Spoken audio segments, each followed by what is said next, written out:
Hello दोस्तों, स्वागत है आप सभी का इडुटेरिया के 19वें एपिसोड में। दोस्तों, आज हम इडुटेरिया का 5000 प्लस का 19वें सेट का वीडियो करेंगे।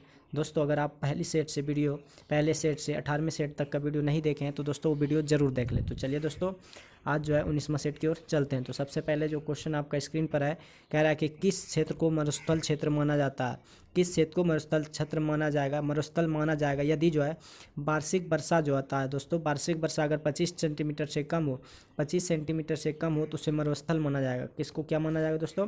25 सेंटीमीटर से अगर वर्षा कम हो तो मरुस्थल माना जाएगा। नेक्स्ट क्वेश्चन की ओर बढ़ते हैं। कह रहा है कि निम्नलिखित दिए गए विकल्पों में कौन यमुना की सहायक नदी है। तो दोस्तों, घाघरा जो आपका यमुना की सहायक नदी नहीं है, जबकि केन है, बेतवा है, चंबल है, लेकिन घाघरा आपका यमुना नदी की सहायक नदी नहीं है। तो दोस्तों, आपका चंबल, केन, बेतवा जो है यमुना नदी की सहायक नदी है। नेक्स्ट क्वेश्चन है कि किस दर्रे से होकर ब्रह्मपुत्र नदी भारत में प्रवेश करती है। कि किस दर्रे से होकर ब्रह्मपुत्र नदी जो है भारत में प्रवेश करते हैं। तो यंग्याप जो दर्रा होती है दोस्तों, यंग्याप दर्रा आपका जो ऑप्शन नंबर बी जो है, यंग्याप दर्रा जो है ब्रह्मपुत्र नदी से होकर भारत में प्रवेश करती है। आपका ऑप्शन नंबर बी जो है बिल्कुल करेक्ट हो जाएगा। नेक्स्ट क्वेश्चन की ओर बढ़ते हैं। कह रहे हैं कि 90 ईस्ट रिज कहाँ पर स्थित है। 90 ईस्ट रिज कहाँ पर स्थित है। तो दोस्तों, 90 ईस्ट रिज जो है हिंद महासागर में स्थित है। कहाँ पर स्थित है? कह रहा है 90 ईस्ट रिज कहाँ पर स्थित है? हिंद महासागर में। आपका एक नंबर ऑप्शन जो है बिल्कुल सही है। नेक्स्ट क्वेश्चन की ओर बढ़ते हैं। नेक्स्ट क्वेश्चन कह रहा है कि भारत में गरीबी के निर्धारण हेतु योजना आयोग ने किस वर्ष सुरेश तेंदुलकर समिति का गठन किया था। कि भारत में गरीबी के निर्धारण हेतु योजना आयोग ने किस वर्ष सुरेश तेंदुलकर समिति का गठन किया था। तो 2004 ईस्वी में गरीब के निर्धारण के लिए सुरेश तेंदुलकर समिति का गठन किया गया था 2004 ईस्वी में। नेक्स्ट क्वेश्चन की ओर बढ़ते हैं। कह रहा है कि नीचे दिए गए विकल्पों का यानी कि प्रश्नों का सही मिलान करें। तो प्राथमिक क्षेत्र आता है किसमें? उत्पादन में, मधुमक्खी पालन। द्वितीय आता है जूते का कारखाना। तृतीय आता है सलाहकारी संस्था। तो आपका ऑप्शन नंबर प्राथमिक में जो आता है वो मधुमक्खी पालन आता है। द्वितीय क्षेत्र में उत्पादन में आता है जूते का कारखाना, और तृतीय क्षेत्र में आता है उत्पादन में सलाहकारी संस्था। तो आपका नेक्स्ट क्वेश्चन की ओर बढ़ते हैं। कह रहा है कि पश्चिम बंगाल का रानीगंज प्रसिद्ध है किस लिए। कि पश्चिम बंगाल का जो रानीगंज है वो किसके लिए प्रसिद्ध है। तो दोस्तों, वो कोयला के लिए प्रसिद्ध है। पश्चिम बंगाल का जो रानीगंज प्रसिद्ध है वो किसके लिए? कोयला क्षेत्र के लिए प्रसिद्ध है। नेक्स्ट क्वेश्चन की ओर बढ़ते हैं। नेक्स्ट क्वेश्चन कह रहा है कि कार्बन टैक्स लगाने वाला विश्व का पहला देश कौन सा बना है। कि कार्बन टैक्स लगाने वाला विश्व का पहला देश कौन सा बना है। तो दोस्तों, आपका जो फिनलैंड है वो कार्बन पर टैक्स लगाने वाला पहला देश बन गया है। वो कौन सा है? फिनलैंड। आपका ऑप्शन नंबर बी जो है बिल्कुल सही है। कह रहा है कि संविधान सभा के प्रारूप समिति के अध्यक्ष कौन थे। तो दोस्तों, प्रारूप समिति के अध्यक्ष जो थे डॉक्टर भीमराव अम्बेडकर। कौन थे? डॉक्टर भीमराव अम्बेडकर। लेकिन अगर पूछे आपको अस्थायी अध्यक्ष, तो दोस्तों अस्थायी अध्यक्ष कौन थे? डॉक्टर राजेंद्र प्रसाद, जबकि वो अस्थायी था सच्चिदानंद सिन्हा। तो आपका ऑप्शन नंबर डी जो है बिल्कुल सही है। कह रहा है कि भारतीय संविधान में न्यायिक पूर्ण विलोकन की व्यवस्था किस देश से लिया गया है। तो दोस्तों, भारतीय संविधान में न्यायिक पुनर्विलोकन की व्यवस्था जो है अमेरिका से ली गई है। कहाँ से ली गई है? अमेरिका से। आपका ऑप्शन नंबर ए जो है कि भारतीय संविधान में न्यायिक पुनर्विलोकन की व्यवस्था जो है किस देश से लिया गया है। तो अमेरिका से लिया गया है। नेक्स्ट क्वेश्चन की ओर बढ़ते हैं। नेक्स्ट क्वेश्चन कह रहा है कि वित्त विधेयकों के बारे में विशेष उपबंध जो है संविधान के किस अनुच्छेद में वर्णित है। कह रहा है कि आपका क्वेश्चन जो है कि वित्त विधेयकों के बारे में विशेष उपबंध जो है संविधान के किस अनुच्छेद में वर्णित है। तो आर्टिकल 117 जो है उसमें विधेयकों के बारे में विशेष उपबंध संविधान में लिया गया है। नेक्स्ट क्वेश्चन की ओर बढ़ते हैं कि कह रहा है कि संघ और राज्यों के अधीन सेवाएं संविधान के किस भाग में उल्लेखित किया गया है। संघ और राज्यों के अधीन सेवाएं जो है संविधान के किस भाग से लिया गया है। तो दोस्तों, भाग 14 में संघ और राज्यों के अधीन सेवाएं जो है लिया गया है, भाग 14 में। नेक्स्ट क्वेश्चन की ओर बढ़ते हैं। कह रहा है कि बंदी प्रत्यक्षरण जो होता है वो स्वशरीर प्रस्तुत होता है। बंदी प्रत्यक्षरण में स्वशरीर प्रस्तुत होता है, जबकि परमादेश में हम आदेश देते हैं। परमादेश में क्या करते हैं? आदेश देते हैं। जबकि प्रतिषेध मतलब अधीनस्थ न्यायालय के लेख, और अधिकार परीक्षा मतलब किस अधिकार से। कह रहा है कि सूची 1 को सूची 2 से मिलाइए। तो बंदी प्रत्यक्षीकरण होता है स्वशरीर प्रस्तुत करना, और परमादेश मतलब आदेश करना, और प्रतिषेध मतलब क्या होता है कि अधीनस्थ न्यायालय के लेख, और अधिकार परीक्षा जो होता है वो किस अधिकार से है। नेक्स्ट क्वेश्चन की ओर बढ़ते हैं। नेक्स्ट क्वेश्चन कह रहा है कि संसदीय शासन में वास्तविक कार्यपालिका शक्ति किसमें निहित होती है। तो दोस्तों, संसदीय शासन में वास्तविक कार्यपालिका जो होती है वो प्रधानमंत्री में निहित होती है। किसमें निहित होती है? प्रधानमंत्री में निहित होती है। क्या है कि संसदीय शासन में वास्तविक कार्यपालिका शक्ति निम्न में से किसके पास होती है। तो प्रधानमंत्री के पास होती है। तो आपका ऑप्शन नंबर जो बी है बिल्कुल सही है। नेक्स्ट क्वेश्चन की ओर बढ़ते हैं। कह रहा है कि निम्नलिखित में कौन एक संघीय बजट की तैयारी और उसे संसद में पेश करने के लिए उत्तरदायी है। तो दोस्तों निम्नलिखित में कौन एक संघीय बजट की तैयारी और उसे संसद में पेश करने के लिए उत्तरदायी है? तो आपका जो आर्थिक कार्य विभाग है वो संघीय बजट की तैयारी उसे संसद में पेश करने के लिए आर्थिक कार्य विभाग जो है उत्तरदायी है। आप तो आपका ऑप्शन नंबर ए जो है बिल्कुल सही है। नेक्स्ट क्वेश्चन की ओर बढ़ते हैं। कह रहा है कि उच्चतम न्यायालय में संविधान के निर्वाचन से संबंधित मामलों की सुनवाई के लिए न्यायाधीशों की संख्या कम से कम कितनी होनी चाहिए? तो दोस्तों उच्चतम न्यायालय में संविधान के निर्वाचन से संबंधित मामले की सुनवाई के लिए कम से कम न्यायाधीशों की संख्या जो होनी चाहिए कम से कम 5 होना चाहिए, 5 से कम नहीं होना चाहिए। दोस्तों नेक्स्ट क्वेश्चन की ओर बढ़ते हैं। कह रहा है कि औरंगजेब के संबंध में कौन सा कथन असत्य है? तो दोस्तों औरंगजेब ने इसने गुरु अर्जुन देव को फांसी दिलवा दिया था, ये बात गलत है। दोस्तों औरंगजेब के संबंध में कौन सा कथन असत्य है? तो दोस्तों इसने गुरु अर्जुन देव को फांसी नहीं दिलवाया था। नेक्स्ट क्वेश्चन की ओर बढ़ते हैं। कह रहा है कि विजयनगर आने वाला प्रमुख विदेशी यात्री डोमिंग पायस जो है किसके शासनकाल में भारत आया था? कह रहा है कि विजयनगर आने वाले प्रमुख विदेशी यात्री जो थे वो डोमिंग पायस किसके शासनकाल में आया था? तो कृष्णदेव राय के शासनकाल में कौन आया था? डोमिंग पायस आया था। नेक्स्ट क्वेश्चन की ओर बढ़ते हैं। नेक्स्ट क्वेश्चन कह रहा है कि वैदिक सभ्यता में आर्यों की प्रशासनिक इकाइयों को कितने भागों में बांटा गया है?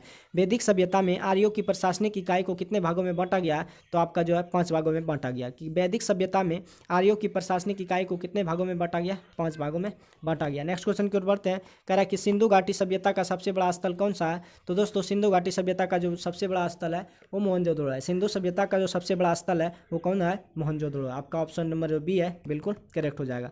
नेक्स्ट क्वेश्चन की ओर बढ़ते हैं। कह रहा है कि ऋग्वेदिक कालीन नदियों में सदानीरा किस नदी का प्राचीन नाम है? ऋग्वेदिक कालीन नदियों में सदानीरा किस नदी का प्राचीन नाम है? तो दोस्तों गंडक नदी का जो है सदावीरा, गंडक का जो नाम है सदानीरन किस नदी का प्राचीन नाम है? गंडक नदी का। दोस्तों नेक्स्ट क्वेश्चन की ओर बढ़ते हैं। कह रहा है कि महात्मा बुद्ध ने सर्वाधिक उपदेश कहाँ दिए थे? कौशल देश की राजधानी श्रावस्ती में दिए थे। महात्मा बुद्ध ने सर्वाधिक उपदेश कहाँ दिए थे? तो दोस्तों कौशल देश की राजधानी श्रावस्ती में दिए थे। नेक्स्ट क्वेश्चन की ओर बढ़ते हैं। नेक्स्ट क्वेश्चन कह रहा है कि किस स्थान पर साइमन विरोधी जुलूस का नेतृत्व करते हुए लाला लाजपत को पुलिस लाठी द्वारा चार्ज में घायल हुए थे? तो लाहौर के इस केस में हुआ था। किस स्थान पर साइमन विरोधी जुलूस का नेतृत्व करते हुए लाला लाजपत राय पुलिस द्वारा लाठी चार्ज में क्या हुए थे? घायल हुए थे। वो लाहौर केस में हुआ था। आपका जो ऑप्शन नंबर ए है बिल्कुल करेक्ट है। नेक्स्ट क्वेश्चन की ओर बढ़ते हैं। कह रहा है कि निम्नलिखित में किसने गांधी इरविन समझौते में महात्मा गांधी को लाभ से संतावना पुरस्कार कहा था? निम्नलिखित में किसने गांधी इरविन समझौते में महात्मा गांधी के लाभ को संतावना पुरस्कार कहा था? तो एलन कैंपबेल जॉनसन ने कहा था कि गांधी इरविन समझौते ने में महात्मा गांधी के लाभ को संतावना पुरस्कार कहा था। एलन कैंपबेल जॉनसन ने कहा था। नेक्स्ट क्वेश्चन की ओर बढ़ते हैं। कह रहा है कि अपने अध्यादेश संबोधन में किसने हिंदी भाषा के लिए रोमन लिपि लागू करने की वकालत किया था? तो दोस्तों अपने बंदेक्चीय संबोधन के समय में किसने हिंदी भाषा के लिए रोमन लिपि लागू का वकालत किया था? तो दोस्तों सुभाष चंद्र बोस को कहा था। नेक्स्ट क्वेश्चन की ओर बढ़ते हैं। कह रहा है कि अखिल भारतीय मुस्लिम लीग के गठन का प्रावधान जो है किसने दिया था? तो सलीमुल्लाह खान ने दिया था। अखिल भारतीय मुस्लिम लीग के गठन का जो प्रस्ताव दिया था सलीमुल्लाह खान ने दिया था। अखिल भारतीय मुस्लिम लीग के गठन का जो प्रस्ताव दिया था सलीमुल्लाह खान ने दिया था। नेक्स्ट क्वेश्चन की ओर बढ़ते हैं। नेक्स्ट क्वेश्चन कह रहा है कि इस प्रकाश संश्लेषण के प्रक्रम द्वारा पौधे कार्बोहाइड्रेट का संश्लेषण करते हैं या कार्बोहाइड्रेट निम्न में से किससे मिलकर बना होता है? तो कार्बन का ऑक्सीजन, कार्बन और हाइड्रोजन। प्रकाश संश्लेषण द्वारा प्रक्रम जो अपना पौधे कार्बोहाइड्रेट का संश्लेषण करते हैं या कार्बोहाइड्रेट निम्न में से किससे मिलकर बना होता है?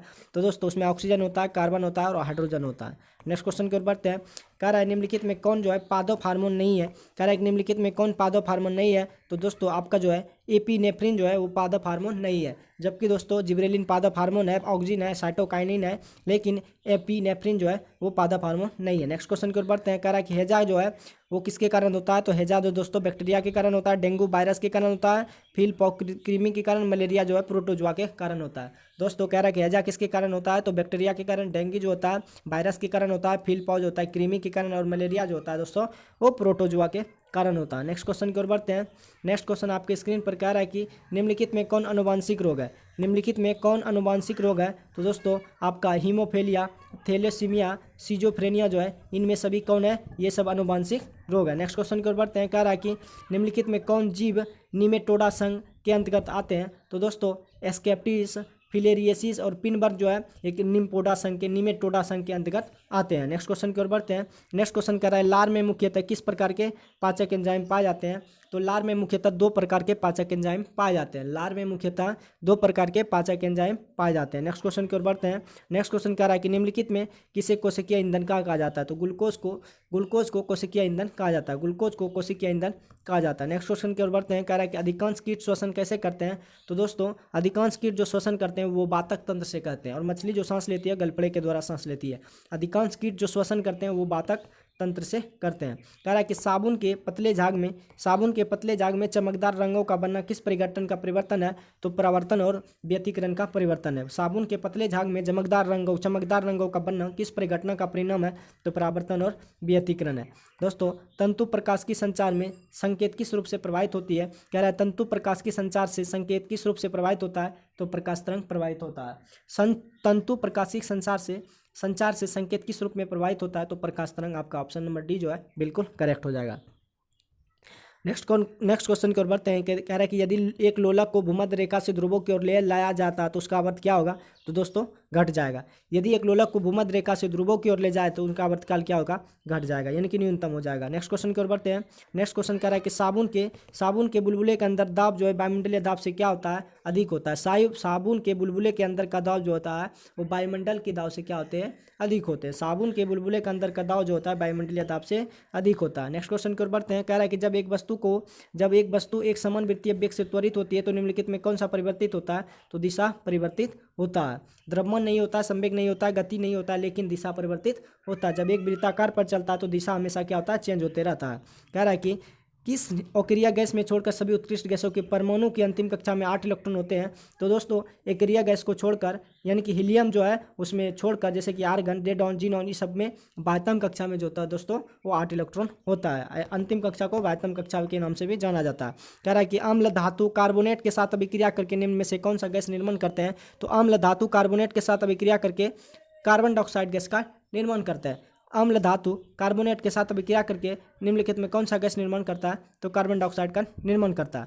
नेक्स्ट क्वेश्चन की ओर बढ़ते हैं। नेक्स्ट क्वेश्चन कह रहा है कि निम्नलिखित में किसे चाकू से काटा जाता है? तो दोस्तों सोडियम और पोटेशियम को चाकू से काटा जा सकता है। सोडियम और पोटेशियम को चाकू से काटा जा सकता है। तो आपका डी नंबर जो है ए और बी, जबकि कोबाल्ट को नहीं काटा जाता है। निम्नलिखित में कौन हाइड्रोजन का रेडियो सक्रिय समस्थानिक तत्व है? तो दोस्तों ट्राइटेनियम जो है रेडियो सक्रिय समस्थानिक तत्व है। हाइड्रोजन का जो रेडियो सक्रिय समस्थानिक तत्व है वो क्या होता है? ट्राइटियम। दोस्तों नेक्स्ट क्वेश्चन की ओर बढ़ते हैं। कह रहा है कि एसिटिलीन का रासायनिक सूत्र क्या होता है जिसको फलों के पकाने के लिए उपयोग किया जाता है? तो एसिटिलीन का जो फार्मूला होता है दोस्तों वो C2H2 होता है। C2H2 होता है। नेक्स्ट क्वेश्चन की ओर बढ़ते हैं। कह रहा है ब्लैक गांधी निम्न में से किसका उपनाम है? तो मार्टिन लूथर किंग जूनियर का जो है, मार्टिन लूथर किंग जूनियर को ब्लैक गांधी के नाम से जाना जाता है। मार्टिन लूथर किंग जूनियर को ब्लैक गांधी के नाम से जाना जाता है। नेक्स्ट क्वेश्चन की ओर बढ़ते हैं। कह रहे कि ऑस्कर के लिए नामित प्रथम भारतीय फिल्म कौन सा है? तो मदर इंडिया। ऑस्कर के लिए नामित प्रथम भारतीय फिल्म जो है वो कौन सा है? मदर इंडिया है। आपका ऑप्शन नंबर ए जो है बिल्कुल सही है। नेक्स्ट क्वेश्चन की ओर बढ़ते हैं। कह रहा है कि विश्व शिक्षक दिवस किस तिथि को मनाया जाता है? तो विश्व शिक्षक दिवस जो मनाया जाता है वो 5 अक्टूबर को मनाया जाता है। विश्व शिक्षक दिवस किस तिथि को मनाया जाता है? 5 अक्टूबर को मनाया जाता है। नेक्स्ट क्वेश्चन की ओर बढ़ते हैं। कह रहा है कि मंडप और रथ किस शैली के मंदिरों की विशेषता है? तो मामल शैली की विशेषता है। मंडप और रथ जो है किस शैली के मंदिरों की विशेषता है? तो मामल शैली की विशेषता है। निपक आंदोलन के जो प्रणेता थे वो दोस्तों आपका फर्स्ट स्टेट में क्वेश्चन आया था कि निपक आंदोलन के जो प्रणेता थे वो दादू दयाल थे। कौन थे? निपक आंदोलन के जो प्रणेता थे वो दादू दयाल थे। नेक्स्ट क्वेश्चन की ओर बढ़ते हैं और लास्ट क्वेश्चन ये एडुटेरिया के 19वें सेट का ये लास्ट क्वेश्चन है। कह रहा है कि खेल ही जीवन का सिद्धांत किसने प्रस्तुत किया था? तो जॉन डेवी ने। खेल ही जीवन है का सिद्धांत किसने प्रस्तुत किया था? जॉन डेवी ने किया था। दोस्तों अब एडुटेरिया के 19वें एपिसोड का सामान्य तत्व की ओर चलते हैं। तो दोस्तों आपको वीडियो जो है शुरू से अंत तक जरूर देखना है, तभी दोस्तों आपको महत्वपूर्ण एग्जाम के लिए महत्वपूर्ण साबित ये हो सकता है। तो चलिए दोस्तों शुरू करते हैं। कह रहा है कि सम्राट अकबर का जो राज्याभिषेक हुआ था 14 फरवरी 1556 को कलानौर में हुआ था। कह रहा है कि सम्राट अकबर का जो राज्याभिषेक हुआ था 14 फरवरी 1556 को हुआ था। कह रहा है कि अकबर का संरक्षक कौन था? अकबर का जो संरक्षक था वो बैरम खां था। अकबर का जो संरक्षक था कौन था? बैरम खां था। और 5 नवंबर 1556 को अकबर और हेमू के बीच पानीपत की दूसरी लड़ाई हुई जिसमें कि अकबर क्या हुआ था? विजय हुआ था। 5 नवंबर 1556 को अकबर एवं हेमू के बीच पानीपत की दूसरी लड़ाई हुई, जिसमें अकबर क्या हुआ था, विजयी हुआ था। और 18 जून 1576 को अकबर एवं महाराणा प्रताप के बीच हल्दी घाटी का युद्ध हुआ था, जिसमें अकबर क्या हुआ था, विजय हुआ था। 18 जून 1576 को अकबर एवं महाराणा प्रताप के बीच हल्दी घाटी का युद्ध हुआ, जिसमें कि अकबर जो हुआ था, विजय हुआ था। और हल्दी घाटी युद्ध में मुगल सेना का नेतृत्व मान सिंह ने किया था। हल्दी घाटी युद्ध जो हुआ था 1576 में, उसमें नेतृत्व हल्दी घाटी में मुगल सेना का जो नेतृत्व किया था वो मान सिंह ने किया था, मान सिंह ने किया था। नेक्स्ट क्वेश्चन की ओर बढ़ते हैं। कह रहा है कि अकबर में जैन धर्म के विज्ञान जो है हरि विजय सूरी को जगत गुरु की उपाधि दी थी। अकबर ने जैन धर्म के विज्ञान हरि विजय सूरी को जगत गुरु की उपाधि दी थी। और जब्ती प्रणाली की शुरुआत जो हुई थी अकबर के शासनकाल से हुई थी। जब्ती प्रणाली की शुरुआत जो हुई थी वो अकबर के शासनकाल से हुई थी। और मुगल काल में तहसील बंदोबस्त व्यवस्था की शुरुआत टोडरमल ने की थी। मुगल काल में तहसील बंदोबस्त व्यवस्था की शुरुआत टोडरमल ने किया था। नेक्स्ट क्वेश्चन को बढ़ते हैं। कह रहा है दीन ए दलाई धर्म स्वीकार करने वाला प्रथम एवं हिंदू बीरबल कौन था? तो प्रथम हिंदू जो था हिंदू बीरबल था। दीन ए धर्म स्वीकार करने वाला प्रथम एवं अंतिम हिंदू था वो बीरबल था। प्रथम एवं अंतिम हिंदू जो था वो बीरबल था। नेक्स्ट क्वेश्चन की ओर बढ़ते हैं। कह रहा है कि अकबर के समय जो था दसवंत बसाबन एवं अब्दुल समद प्रसिद्ध क्या थे? चित्रकार थे। अकबर के समय जो थे दसवंत बसाबन एवं अब्दुल समद जो है प्रसिद्ध क्या थे? चित्रकार थे। इसने तानसेन को कंठाभरण वाणी विलास की उपाधि दी। किसने? अकबर ने तानसेन को कंठाभरण वाणी विलास की उपाधि दी, क्योंकि ये अच्छा अपने कंठों से गाना गाया करते थे। नेक्स्ट क्वेश्चन को बढ़ते। इसने अनुभाग विभाग की स्थापना किसने? अकबर ने अनुवाद विभाग की स्थापना की थी। अकबर ने गुजरात विजय के उपलक्ष्य में बुलंद दरवाजा का निर्माण कराया था। बुलंद दरवाजा का निर्माण अकबर ने करवाया था। किसके उपरांत में? गुजरात विजय के उपलक्ष्य में अकबर बुलंद दरवाजा जो है गुजरात विजय के उपलक्ष्य में निर्माण करवाया था अकबर ने। कह रहा है नगाड़ा वाद्ययंत्र बजाने में निपुण था। अकबर जो है नगाड़ा वाद्ययंत्र बजाने में निपुण था। अकबर जो था नगाड़ा वाद्ययंत्र बजाने में निपुण था। इनके दरबार में नवरत्न रहते थे। इनके दरबार में नवरत्न रहते थे। इसके शासन प्रणाली की प्रमुख विशेषता मनसबदारी प्रथा थी। अकबर के शासन प्रणाली की प्रमुख जो विशेषता थी वो मनसबदारी प्रथा थी। इसके शासनकाल में आगरा का लाल किला, बुलंद दरवाजा, पंचमहल, दीवाने खास, इलाहाबाद का किला एवं लाहौर का किला का निर्माण किया था। अकबर काल में आगरा का किला, बुलंद दरवाजा, पंचमहल, दीवाने खास, इलाहाबाद का किला एवं लाहौर का किला का निर्माण किया था। इसने अब्दुल समद को सीरी कलम एवं मोहम्मद हुसैन काश्मीरी को जड़ी कलम की उपाधि दी थी। इसने अब्दुल समद को सीरी कलम एवं मोहम्मद हुसैन काश्मीरी को जड़ी कलम की उपाधि दी थी। अब कह रहा है कि अकबर द्वारा किए गए महत्वपूर्ण कार्य, जैसे कि दास प्रथा का अंत 1562 में क्या था? तीर्थ कर जाता है तो उसकी कर नहीं लगाया जाए। जजिया कर की समाप्ति 1564 में। फतेहपुर सीकरी का स्थापना 1561 में। इबादत खाने की स्थापना 1575 में। मजहर की घोषणा 1579 में। दीन ए दलाई की स्थापना 1582 में। इलाही संबत की शुरुआत 1583 ईस्वी में हुआ था। क्या एक बार फिर से रिपीट कर देते हैं दोस्तों कि अकबर द्वारा किए गए महत्वपूर्ण कार्य, जैसे कि दास प्रथा का अंत 1562 में किया था। दास प्रथा का अंत जो है 1562 में किया था। और तीर्थकर की समाप्ति जो है 1563 में। और जाजिया कर की समाप्ति जो थी वो 1564 में। फतेहपुर सीकरी की स्थापना जो थी 1571 में। फतेहपुर सीकरी की स्थापना जो है 1571 में। इबादत खाने की स्थापना 1575 में। मजहर की घोषणा जो 1579 में। दीन ए दलाई की स्थापना 1582 में। इलाही संबत की शुरुआत 1583 में हुआ था। तो दोस्तों एडुटेरिया के 19वें एपिसोड का वीडियो जो है समाप्त होता है। तो दोस्तों अगर ये वीडियो आपको अच्छा लगे तो अपने दोस्तों के साथ या अपने फ्रेंड के साथ शेयर जरूर कीजिएगा। तो मिलते हैं किसी नेक्स्ट वीडियो में। आज के लिए बस इतना ही। जय हिंद।